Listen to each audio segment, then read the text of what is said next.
I think people right now, because they're so informed, are beginning to realize it's not enough to just know, that this is a time in history to know how. We have never, in all the studies we've done, we've never seen people be able to change their brainwaves as quickly and as efficiently as this particular group. The scale is off the chart.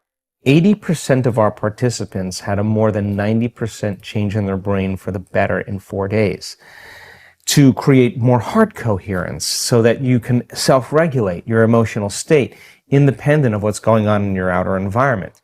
And so we've kind of narrowed it down to a formula. So the evidence that we're seeing in our scientific measurements sits on this side. And it's objective. It's not just subjective. You saying, oh, I feel better at the end of the event. No, well, we have science to prove that it's not just in your mind. It's in your brain. It's not just in your mind. It's in your body, right? And then there's this other arena that's starting to unfold that's actually surprising me on a daily basis. And I'm so changed because of it, because in our week-long events, we're witnessing miracles of biblical proportion. And I'm talking about blind people seeing, deaf people hearing, tumors shrinking, MS, huge changes, people with crutches and walkers or walking without them. I mean, we're seeing very significant changes taking place. Dramatic, and I mean dramatic changes in people's health instantaneously, because it's not matter that emits a field. When you study the science, it's the field that creates matter. If you change the field, you're going to change matter. And that just takes a change in belief, because most people think they need to change the matter. They need to change the tumor. It's not your job to change the tumor. That's matter to matter. You have to change the pattern or the information in the field. I think the best way to say it is, if you're not defined by a vision of the future, you're left with the memories of the past. And people literally believe in their past more than they believe in their future. That's why they talk about their past more than they talk about their future. People romance their past. They're more in love with their past than they are in love with the future. And people who actually create amazing things in their life just were more in love with their future, and they kept it alive in their mind every day. And they, like feeding a plant or a garden, they're tending to that future every single day, and the delight that comes with it, and the excitement that comes with it, and the emotions that come with it, cause them to literally change their brain and body over time to begin to look like the future has already happened. Now think about that. If there's evidence in your brain and body by thought alone, evidence that looks like you've already experienced your future, what does that mean? It's already happened. So relax, because it's going to find you, and it's going to come in a way that you least expect. That's the beauty behind this. If you could predict it, it's nothing new. It's got to surprise you. The brain learns by mistakes and surprises. So why not be surprised by an unknown coincidence or opportunity or synchronicity? And the moment you notice what you did inside of you that produced that effect outside of you, you're going to pay attention to what you did, and you're going to do it again, and you're going to believe less that you are the victim of your life.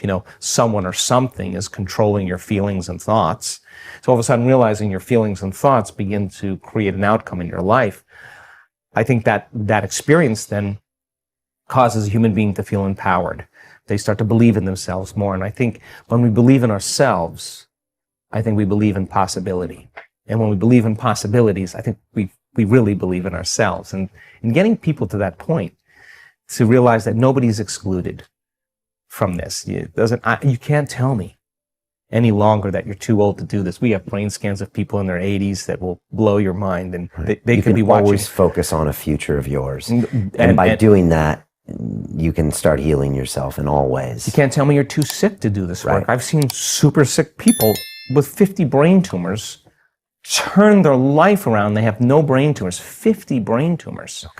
Future. You can't tell me that you had a turbulent past and you can't do this work. I've seen people that had the most abusive past. They're the happiest people in the world. You can't even tell me that you've never meditated before, because many times the people who have never meditated have the most profound experience, because they're not expecting anything. You can't tell me you're too overweight, you're too underweight. You can't tell me any of that. You can't tell me you're too this or too that. I've seen it in all shapes, all sizes, all colors, all ages. The stronger the emotion that we feel from some external event in our life, the more altered we feel inside of us as a result of that condition outside of us, the more we pay attention to the cause. And the brain narrows its focus on whatever it is that's sitting there, and it freezes an image and it takes a snapshot. And that's called a memory. So the higher the emotional quotient, the more fear, the more pain, the more shock, the more anger, whatever it is, the more we pay attention to the cause. And so then we create long-term memories that way. Now, the challenge is that every time we think about that trauma, we're producing the same chemistry in the brain and body as if it was happening again. So some people, after an event like that, are literally re-experiencing it 100 times in one day. And this is a crazy thing, because what it does is it activates the survival gene. And when you're in survival, what you want to do is make sure that that doesn't happen again.